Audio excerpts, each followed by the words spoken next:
broadcast network, AFTERBUZZ TV. Over 20 million weekly downloads in over 150 countries, and your number one source for after-show entertainment.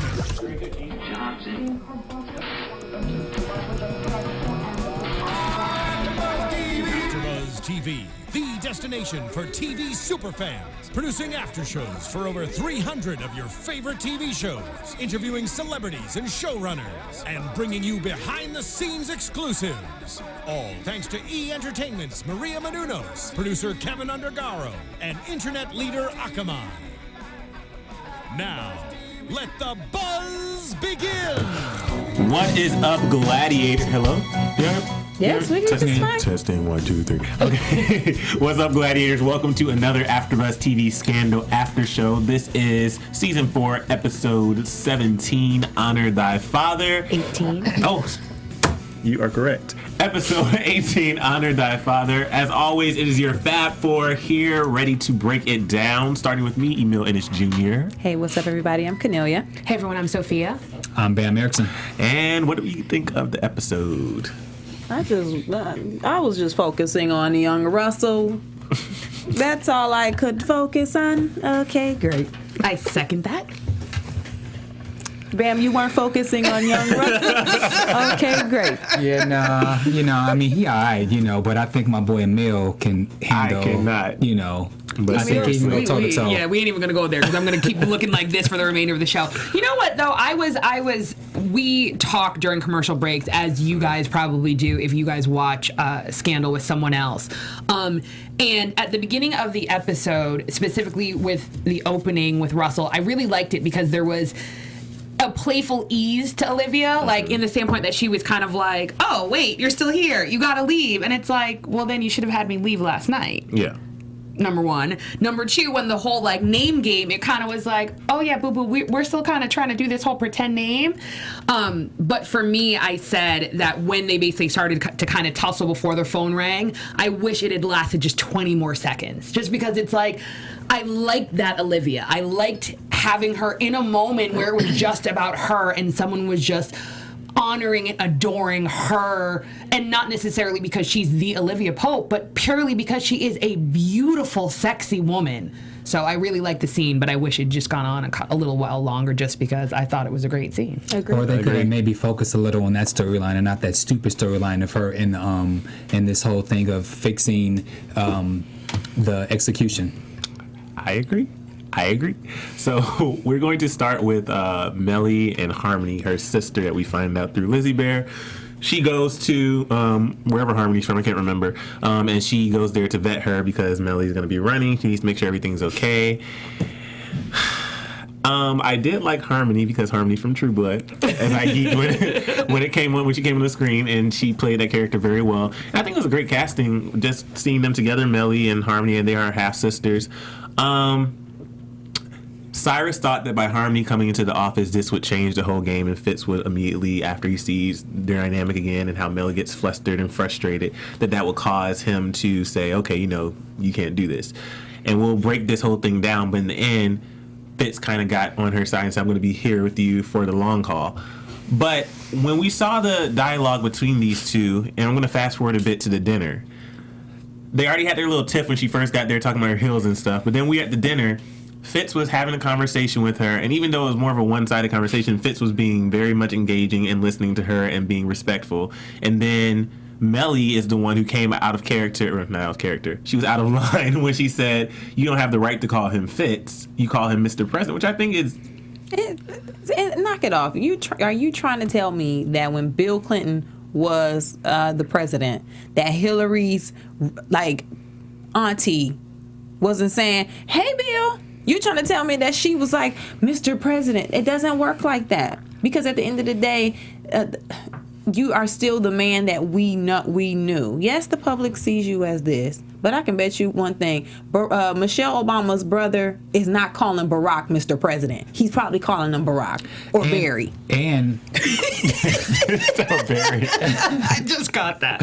And if Fitz... Sorry. And if Fitz wanted Harmony to refer to her as Mr. President, he would say, you need to address me at... Also, also too, and Bam, jump in. It's also too like, Mellie, what the hell are you doing? Exactly. Like, you already know you have a sister who doesn't like you. Lizzie informed you accurately that your sister has a grudge, and therefore you need to soften her up. So you really think? Go ahead, Bam. Soften her for what? Why does Harmony? Why is she here? Who cares? She's a half sister. When you're running for office with the potential of trying to get in the White House, they dig up everything. And I hate to keep bringing it back to real life, but you remember when President Obama was running and they found all his relatives in Kenya that he never even met before? They had a TV camera in the village while they were watching his speeches. That one great uncle of his mom's that was like an old war vet, they had him on display. Everybody in your family becomes on display if you fool with them or not. Yeah, they do come on display, but for how long? A split second. Because you gotta prep them. Because at some point we don't freaking care. She's a half sister, and if you haven't been in contact with her in a coon's age, I haven't seen or spoken to my sister and so and so and move the fuck on. I mean, come on. So you basically mean that it's going to be 24 hours of the news cycle and then it would be done? Yes, but you got to prep her for that 24 hours. Even though it's just for a minute, you still have to prep. You can't be like, don't prep her. Because then she's going to get on there and say whatever she's going to say, and then they have to do damage control. You need to do damage control on the front end so you won't have to do it on the back end. I get it. And then even beyond that, like, I completely agree with Kennelia, because you do have to prep her. The way Mellie puts herself on and she puts this facade to America, as soon as Harmony comes out and says what she's going to say, she may be on for 24 hours, but then Mellie's ruined. If you see how their relationship is, how volatile their relationship is, the stuff that she could possibly reveal about Mellie tries to put on this proper Southern woman, and she probably can just chop that down real quick. Okay, well then maybe it should have been handled differently, because the moment that she came into the White House, there was this whole tit for tit. There was this whole I agree thing. with that. So I think there should have been a conversation about what are we going to do now that you're running for president. I feel like I can't hear myself. But what are we going to do now that you're running for president? How are we going to go about and handle? Thank you. How are we going to go about and handle your half sister, rather than just go and talk to her and then just bring her into the White House? That was stupid. Well, Lizzie tried to do that, but this is Mellie. Before I was saying that, I want Mellie to get beat so she can, spring back into her being a smart woman and then realize that she has to step it up. I don't think Mellie can step it up. One, take that topsy tail out your hair and take that sweater set off and get with it. Like, I'm just like, who are we fooling? Mellie, who are we fooling, girl? Yeah. And I'm going to piggyback off of what Kennelia's saying, because also, too, I'm actually tired also of her being like, oh, Fitz, you have this face and you have everything. Get over yourself. Some people have a charm about them and some people don't. At the end of the day, you knew that from the very beginning. So if you didn't know that you're going to have to run off of something other than charm, I do wonder why you want to be president, number one. Number two, if you also are counting on your first husband to be the charm, that also makes me look at you a little bit sideways, right? Because at the end of the day, you should be running because you theoretically are the more Republican of the two of you, right? So theoretically what you have is you have a strong Republican with thoroughbred Southern roots, right? Who is a woman, but just came out on pro-gay rights. That's like the trifecta. Run on that. And on some levels, and I know that I'm sounding naive as I'm saying this, but if you can't run on the merits of organically who you are, then you really shouldn't run. And I also feel that ever since she's declared that she wants to run for president, I feel all of her intelligence has just went right out the White House window. She's all of a sudden become this airhead. See, and I feel like she's been an airhead for a minute, and that's why I don't like it. Because it's even kind of like, think about it. Where is the strategist, right? So when what was the name of the episode? Everything's Coming Up, Mellie, or We Don't Touch the First Lady. We found out that she was a partner at a law firm, right? And I know that you guys don't like when I do math, but arguably at that time she was maybe mid-30s. Right? If we think about the age of the show. That's a big deal to be a woman first of all, let me back up. To be a partner in a law firm is a huge deal, period. To be a partner in a law firm and to be a woman is a even bigger deal. So that means that not only is she intelligent, but she's a rainmaker. She's a strategist. Every intelligent aspect of a human being that you could think of, that's probably what she is. That's not what we're thinking. So when she brings her sister in, what makes you think bringing in your half-sister that you don't like into the White House, meaning showing off, is going to help the situation? What makes you think bringing your half-sister into the White House as you're showing off and then saying that she has to refer to your husband as the president is going to help you out. How come we haven't heard about her platform? How come we haven't heard about what she's going to do? How come we haven't heard her strategize, even like you're saying, even though it shouldn't be fair and it's not, it shouldn't be, aesthetics plays a role and is part of the political strategy in terms of who someone's running, regardless of whether or not you're a man or a woman. We haven't heard on any strategy in terms of whether or not she should change her look so that she doesn't look First Lady-esque, so she looks more First Lady-esque. We haven't heard or had her ask Fitz, and stop me because I'm on a run-on, she hasn't asked Fitz for a platform that would also make her more presidential, not First Lady-esque. So you want him to charm people? So what, is he just going to continue to charm people and that's how you're going to win? That's what he's going to be the good charming husband who didn't do a gosh darn thing in 8 years other than go to war. That's what she thinks, because Mellie thinks Fitz is president, not just because they had the little back end deals, but because she thinks she charmed her way into him being the president. That's what she keeps saying. I sacrificed so much for you, and I did this and I did that. Because and the only thing you sacrificed is you stole votes. Yep, the only thing you sacrificed was you stole votes. Yeah. So unless you need Fitz to start to actually be less charming and to be more cutthroat, you're going to lose. Good. However, I extremely respect how Fitz is handling everything. I give him an A+, because for the first time, I think he is truly standing behind her as a partner, as a friend, and as a husband. When she had her hooch moment and she was like, leave me alone, and he just sat there, that's what you're supposed to do. I feel like I'm about to agree with Bamm. Go ahead. I'm going to play devil's advocate just for 30 seconds, and I'm going to say, well, Mellie's background with her half sister, and then being married to Fitz and things not going her way, and how her marriage has tumbled. It's about damn time Fitz does something, because he is part to blame for Mellie kind of being kind of cuckoo. He has to take some responsibility. So I'm going to be Team Mellie for just 10 more seconds and say that Fitz needs to do this, because he's the reason why she's kind of crazy. He's with another woman. That would drive any married woman crazy if she had to watch you carry on with your mistress or the other one, whatever you want to call her. That would drive her crazy. So I'm gonna. That's it. I defended her for 10 seconds. That's a good point, man. Well, let us know what you think, because as we said last week... I thought you were going somewhere else with that. Oh. No, go ahead.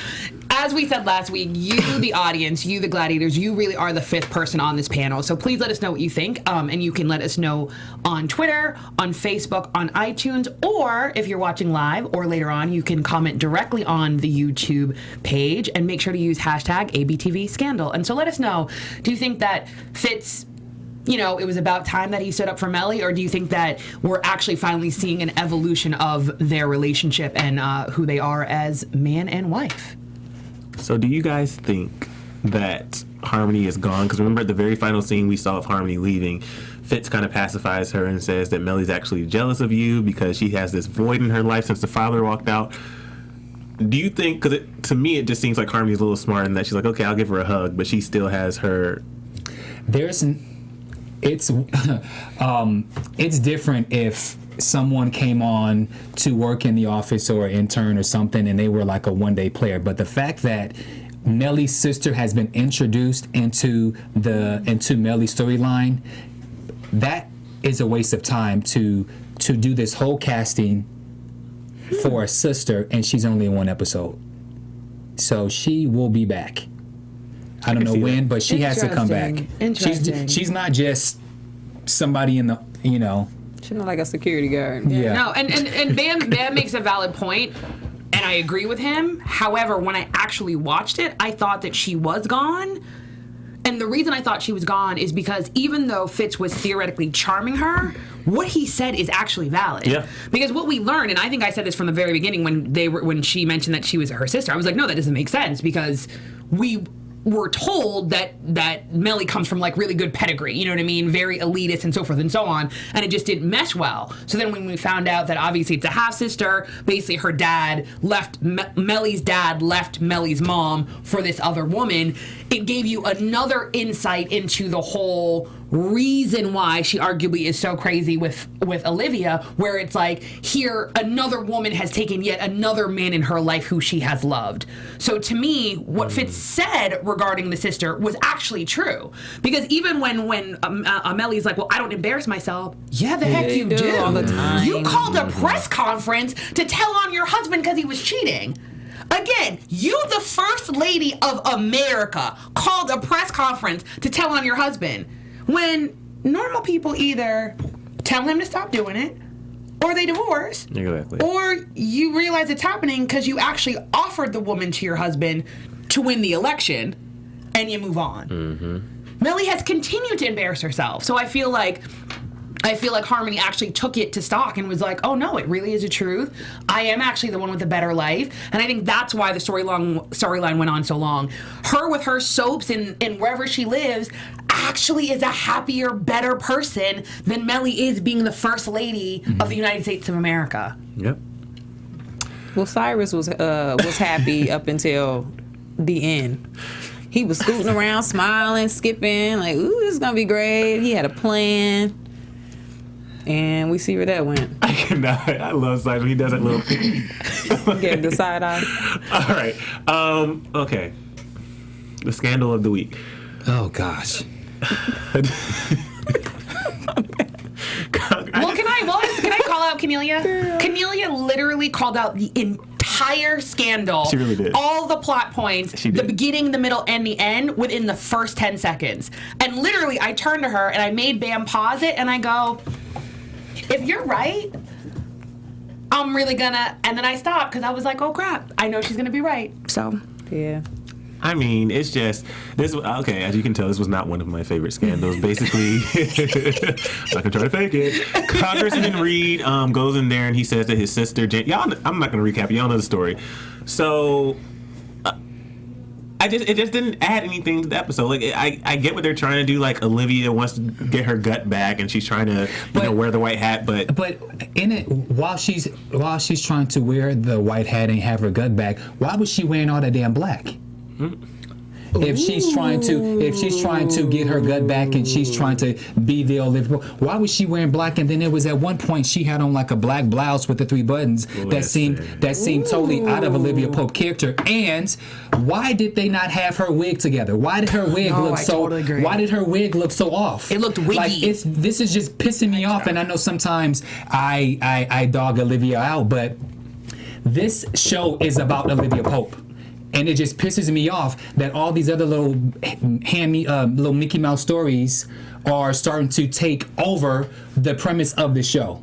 Like, really, I need them to get it together. Well, I think, as far as the gut and the wearing, I think, you know how it's ridiculous, but I'm gonna give it. You know how when a hood rat thinks she's classy and she calls herself classy.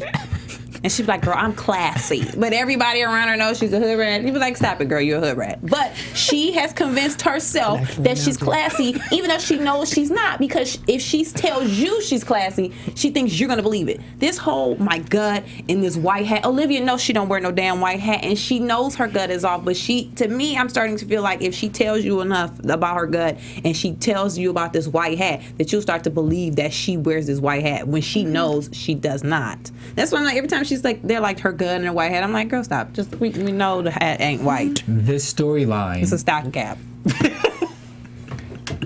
Is this all you have? There's so many other ways that you can go in order to get her, but this weak storyline of this guy who's getting ready to be executed, who fucking cares? If he wants to take the rap, then you need to go ahead and let this man take the rap. Stop trying to save it. You remember Jason's lyric? Jason, you can't save a brother that don't want to be saved. Sure. You can't save him. Don't say. There are you have far more other important issues that you can be dealing with. And go ahead. No, you go. I was going to say, did your opinion change? Because I remember watching the episode, I think you said, Sophia, when we saw him in the prison and we saw him saying, I want to go down for this, let me die. That's not Olivia's right to jump in there. You made a great point about that, Sophia. Yeah. Well, no, because I think that what Olivia doesn't realize is in the same way that she wears the white hat, she is actually taking other people's ability to wear the white hat. So what if the dad, given that he is a parent and feels like it is his role to protect his children, and he did not do so with his daughter, so he is now doing so with his son, putting on the white hat, going to jail, and potentially sacrificing himself, you now took that away from him. So arguably that's what you're doing, right? You're doing all of these things in order to wear a white hat, which someone else could say isn't your right. So kind of almost to a certain extent, who are you? You're rather presumptuous to think that you actually have a right to dictate to anyone else what they should or should not do with their life. Because I think there would have been a different scenario if he had been coerced, if he had been under duress, if there had been some reason that he actually did not willfully give the confession, as well as the fact that, and I think this is also why Bamm could be so upset, it's that there's a certain aspect of the intelligence now of Olivia that I'm starting to question. So meaning, yes, I know that we're watching the show, so we have a different vantage point, but again, within the first 10 seconds, Kennelia said the entire storyline. So you being Olivia Pope, dealing with people who lie to you every single day, what is the only reason that a son comes to you and tells you that his father did not kill the rapist asshole who basically led to the death of his daughter? I am not condoning violence in any kind of way, but within the context of the show, I would have to say that that would be an honorable thing to do. I would stand proudly by my parent and say he totally did it. I would back that he did it, and the fact that he had enough respect for himself and respect for the justice system to be like, I did it and I'm going to be punished. That's not something that his son would actually say, no, my dad didn't do, right? Because isn't that what a dad should do? A teacher rapes your child, and then they commit suicide in their house, on their dollhouse? So to me, the fact that Olivia didn't immediately go, oh, so you did it. Exactly. And I don't mean like immediately, but I actually do mean immediately. Yeah. Because this is what you're trained to do. Gut or no gut. I actually don't need her to use her gut. I need her to use her intelligence. So I think that's kind of why we're so upset. And I think that a lot of times with this show, and I've said this before, the opposite of love is not hate, it's apathy. If we didn't care, it would mean that we hated the show. We love this show. That's why we get so upset when it seems as if things are either not organic or the characters are doing things that we kind of don't understand. That's why we get upset. It's because we love the show. Because if we didn't, we really wouldn't care, and it would just be what it is. Yeah. It really is the lack of intelligence. I think you just stated it completely, Sofia, because it's just one of those things. I was just hoping it wasn't going to go this way, but literally, why else would the son be so adamant, and how would the son know my father didn't do it if the father confessed? If you came up to me right now and you said, I killed Bamm in cold blood, I did it, and deuces, and walked away, I wouldn't say, oh, I know Sofia didn't do that, unless I knew that I'm the one who killed Bamm. No, I'm not trying to kill you, Bamm. Wait, you know Bamm trying to kill you. Wait, listen. Do you guys remember 2 weeks ago when Huck did the slicing? Yeah. Last Monday, I had a dream I did the same exact thing to someone. Wait a minute. What's happening in your life? All right, Sophia, you come on over to this side. What's happening in your life? I have no idea, but listen.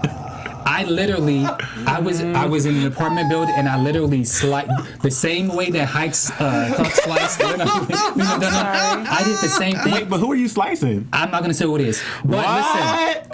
Was it somebody up here? No, just. I just gotta make sure. I'm making sure. Bamm has been tested for the last couple of days. But listen, I sliced the person, and I left the person just dead on the ground, and I just closed the door. Okay. I could not believe it. So I hate blood. So when I saw the scene later on, I'm so mad. And you know what's funny, Gladiators? He normally never watch it. Can I tell on you?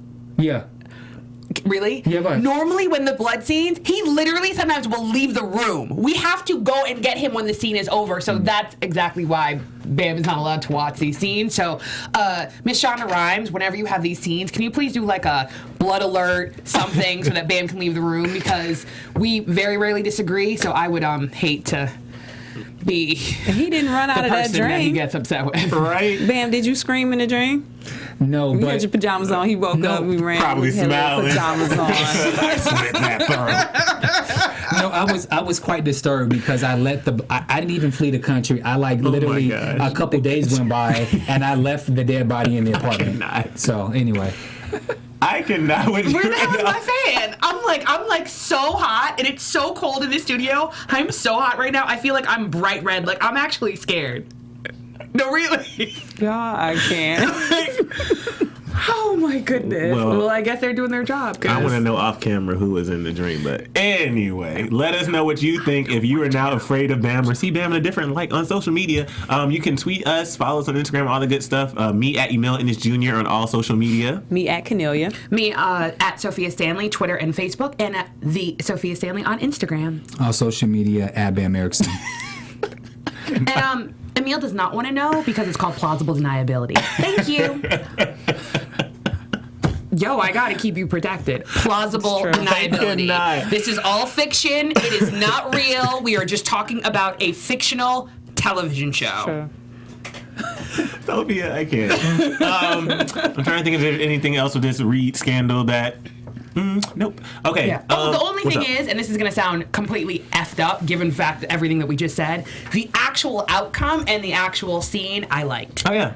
Does it make sense? So the fact that the son was able to take responsibility for what he did, I feel like he found some solace, and I feel like his dad actually realized he actually raised the son he wanted to raise because he raised a son that took responsibility for what he had actually done. I still think the dad about to kill himself. My problem with that is I have to question somebody who made this video 15 years ago, and now you're coming at the last minute on his last couple of days before he's getting ready to take the execution. Like, how come there has been no one else that has wanted to dive into the storyline? So for me, you mean that no other lawyer got to the point where Olivia did? Yeah. Well, because no one else planted the gun. Yeah, that too. And then what was becoming cliche is at the very end of the episodes, they're trying to play this very sad music to try and touch you like they did the past. Did you see I was trying to be nice? Yeah, the past couple of weeks. And I can't even keep my face because I'm like, yo, he's right. I tried though, right? And they were playing K Ross. It's just.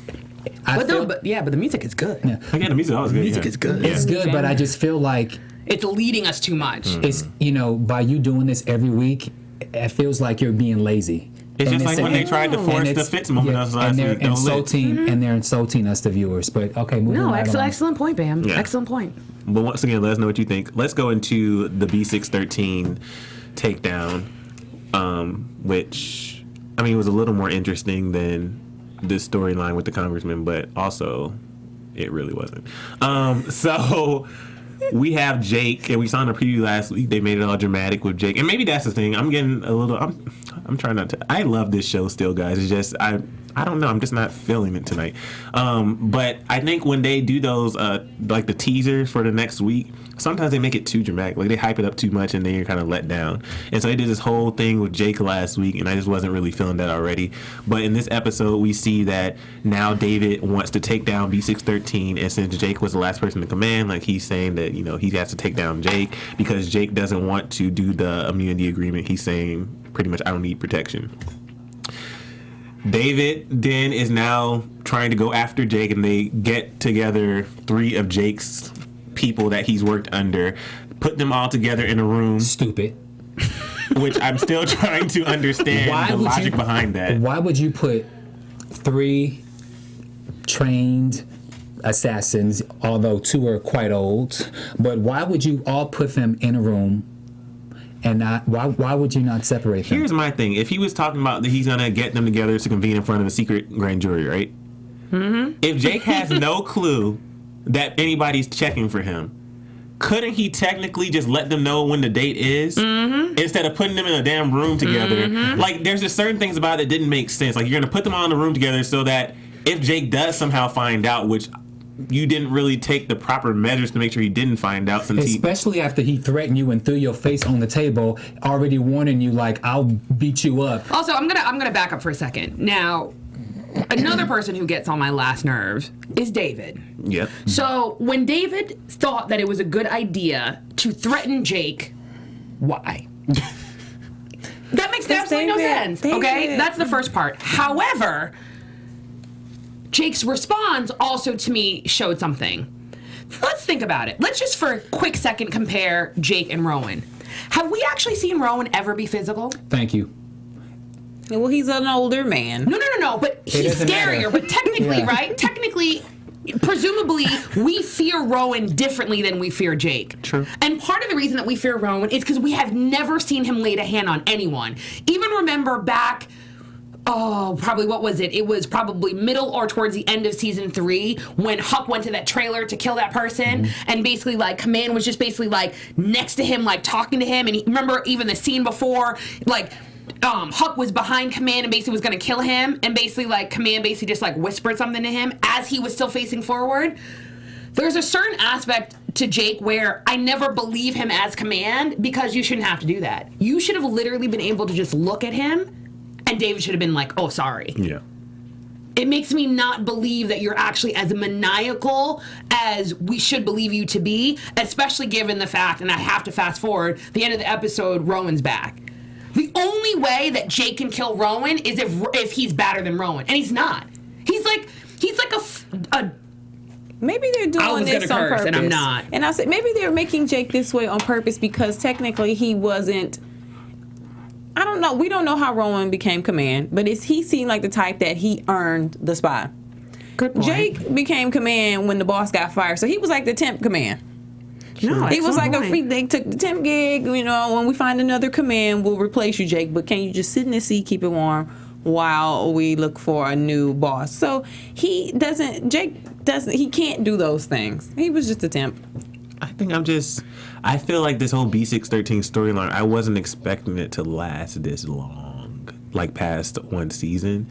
And so part of me is just, I don't know. I don't know. Well, also too, it's because they're treating it like they're treating it like it's Rent a Spy. They're not treating it like no, seriously, the way that they're acting, even they're all just sitting at the monument, like you don't think someone can snipe you in the broad daylight? Like and that monument scene was pretty. No, it was hokey because at the end of the day, again, let's preface, as they're running through the kills of these agents, right? I'm not even gonna read all their names. Whatever the 3 agents, right? Max Butler, Margot Ross, and Simon, right? 37 kills, 27 kills, this many kills, right? So we're talking about the baddest of the baddest. And again, just like Bamm said, you put them all in the same safe house, that doesn't make sense. You put them all in the same safe house as you know someone is coming to get them and you don't give them weapons. And no shade against David's fake secretary, then you take them all out by yourself. Right, and they're the top of the top of the top. So whoever you sent is badder than these people? And so then you're just sitting at the monument like, what are we going to do now? We have to stop. So you think now that just because you decide to stop that they're not going to come kill you? The minute you said you were going against B613, you have no other option than to finish the job. So if that meant killing Jake, even though he ended up being a good guy, I don't care. So the fact that Quinn was like, no, but he must have had a reason. Seriously, dude? Your reason is you called Jake and you're like, yo, Jake, did you kill them? Either Jake says yes or no. No, seriously, what do you mean he must have had a reason? Well, then pick up the goddamn phone. But other than that, you need to kill him. And you need to kill everybody. And the fact that they're like, oh, everyone's in danger because now people are getting killed, but no one went to Olivia's house? So again, you think that Jake is going to... So then you go to Olivia's house, Jake is on the other side of the door, and y'all just leave? Y'all are like, oh, it's good, right? It's good. He's on the other side with a silencer, keeping her safe, so we can't kill him. But it's all good. I'm stupid. This show is just on another level. And I'm trying to get online to go on YouTube so that we can talk to some people on their comments, but my YouTube app isn't going on. So that's what I'm actually doing, you guys. I'm not paying attention. I'm really trying to chat with you guys. I want to know what they think about this episode. And then, for me, how many people have we seen Charlie kill in 4 seasons? And the fact that when he realized that the people were dead, it was sloppy of Charlie's character to pull his gun out so quickly because so slowly. Thank you. So if you have 3 people dead, blood everywhere, and he responds as slowly as he did, knowing that it's not some little 17-year-old boy, playing with a gun that killed people. You knew exactly who these people were, and the fact that he responded so slowly. And not only responded so slowly, the fact that he went forward and not backwards. Again, Charlie don't care about nobody. So on some real BS, if Charlie saw them dead, Charlie would have immediately thought about himself, pulled his gun, and backed out of the situation, not towards the situation. It is not in Charlie's nature to want to save anyone other than Charlie and possibly Robin. Possibly, but I'm still not sure. What did you guys think about once we found out that Liv was actually with Jake when he was spying on the conversation, and she went in on Huck saying we need to be in this together and no more lies and all this stuff? I didn't expect that. I didn't expect. Yeah, I was like, oh, okay, cool. Yeah. At least she's in the loop now because, I mean, why not tell her at this point? Just tell the girl what she's up against. She already got kidnapped. Tell her everything. If you went to go to the bathroom, hey, Liv, I'm going to the bathroom. If you, like Liv said, I'm getting tampons, it was a lie, but tell her if you were getting tampons, hey, girl, I had to go do the right aid. Like, just tell her. Yeah. I don't. Because again, by you not telling her, so when Jake decides he is going to kill her, and despite the fact that she has the gun and Jake walks in, she's not going to shoot him because she doesn't know. Exactly. Granted, he turned out to be good. So that's the only thing that when David said it made sense to me, because David was like, yeah, she didn't want the president to go to war for her, so why wouldn't you think she would want to know this? Again, I think they're starting to treat her like a child, maybe because she's acting like one. But I think they're starting to treat her like a child and not the Olivia Pope. Because even remember, and it was either season 1 or season 2. Remember how season 1 they actually used to do things by a quorum? They used to actually take a vote on things. Remember, they would take a vote on whether or not a case is. And I can't remember the exact episode, so please let us know on Twitter, on YouTube, on iTunes. Remember the first case where she basically didn't ask them? And basically she really was like, it's my name on the door? I need that Olivia Pope to come back. I need the Olivia Pope who literally is like, everything runs because I am the one running the ship. And I want her to do it formidably, but I think that part of the reason that they're starting to protect her is because she needs protecting. Mm-hmm. And even that's why I think Huck had to make the comment about her gut, because they're basically saying, just like you said, maybe the gut was an urban legend. Maybe it was a myth. Maybe it never existed. So if your own people are starting to question that, I think you have a larger problem than, quote unquote, a bad storyline. This is just a preference for me, is why does Brian White have to be the bad guy? I mean, come on. Well, I don't know if he was the bad guy. Not the bad guy at all. He was scared as crap. He was scared. He was shivering. Oh, no. He was scared. And I do agree with you because I said that. No, I don't think he's a bad guy. I think it's messed up that they have to pull him to this storyline because presumably now he's going to be too scared and he's never going to come back. Right. But I don't think he's a bad guy. And the reason being is otherwise he wouldn't have looked so scared. It would have been different if he smiled, if there was a smirk, even if there was no emotion on his face, and that would mean that he was in it with Rowan. The fact that he looked petrified means that Rowan basically followed him. And obviously said something, and or there's a gun literally in his ribcage. I just checked Twitter, and I'm glad to see that a lot of you guys are feeling the same way we are. So it's nice to see that we aren't just... Okay, call out some names. I think I saw Dolce Vita on Twitter. I saw Tula Rosebud. I don't know why, but somehow our wireless connection here in the AfterBuzz TV studio isn't really working today, so I'm just getting a spinning wheel. Yelko1 NYC, a.k.a. Andre Rodriguez, Lily Tesfaye. But anyway, yeah. Perfect. So, thank you, Gladiators. We hear you. We're reading. We are reading, and we really appreciate it. There was something else from this whole B613. Oh, so did we like the twist at the end with David's secretary being the actual B613? I kind of enjoyed that. It was because the rest of the episode seemed a little monotonous, but I enjoyed this part of the episode. But still, it's kind of like Bamm said, so who cares for me? So who cares? But at that point, I was so annoyed with David. I was like, kill David.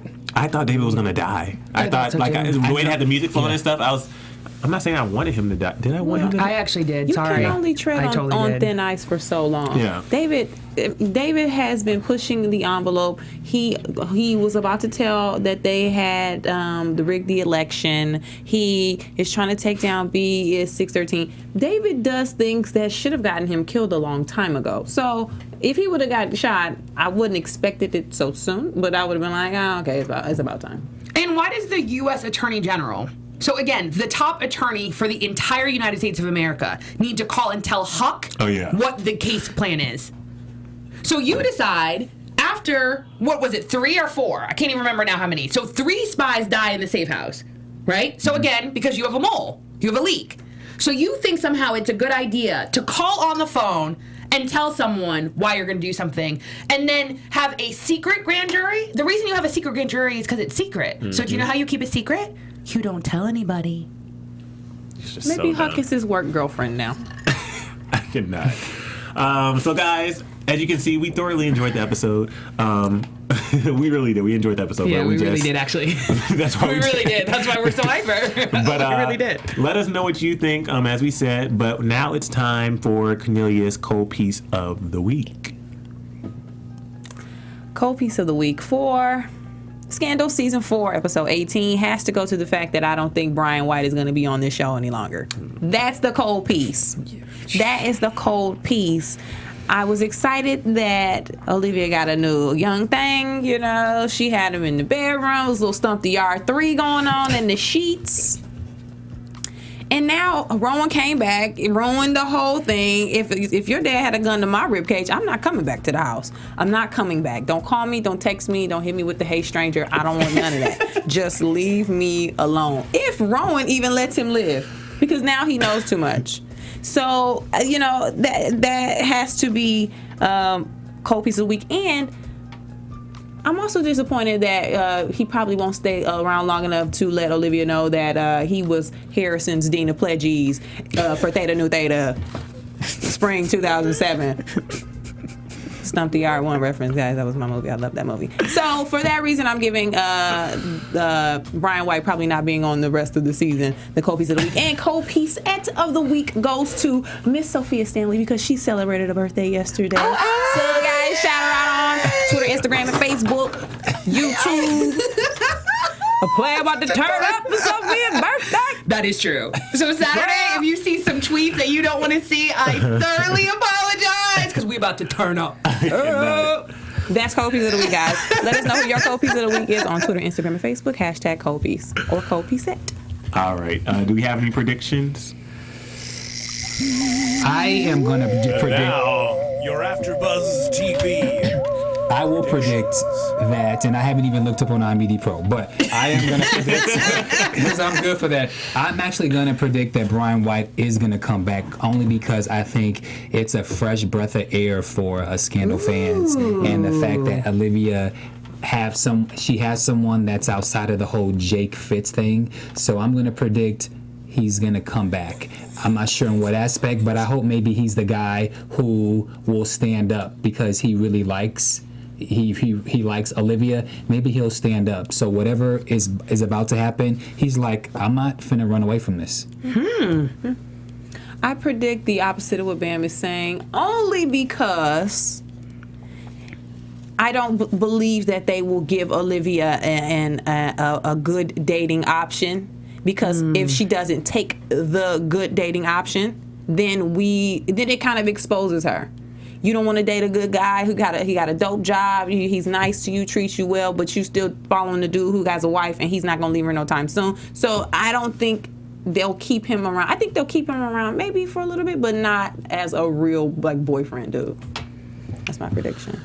I think for me, hopefully it's about to get interesting. I feel like we're on the Shondaland roller coaster, and right now we're rising up the hill.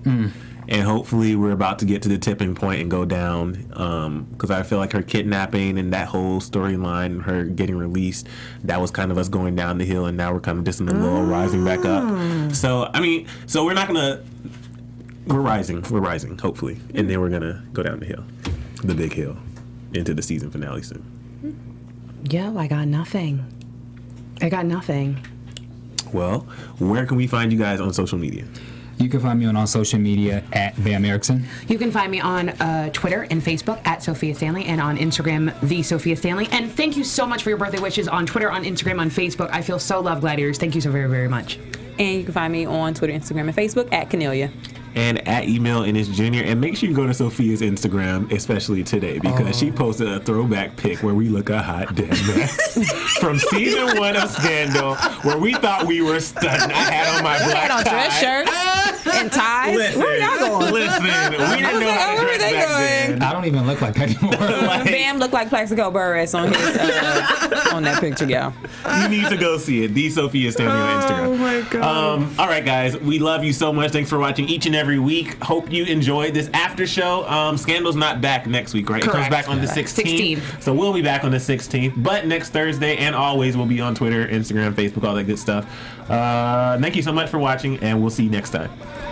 From executive producers Maria Menounos, Kevin Undergaro, Phil Svitek, and the entire AfterBuzz TV staff, we would like to thank you for listening to the AfterBuzz TV network.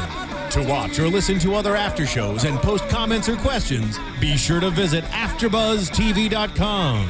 I'm Sir Richard Wentworth, and this has been a presentation of AfterBuzz TV. Buzz you later. The views expressed herein are those of the hosts only and do not necessarily reflect the views of AfterBuzz TV or its owners or principals.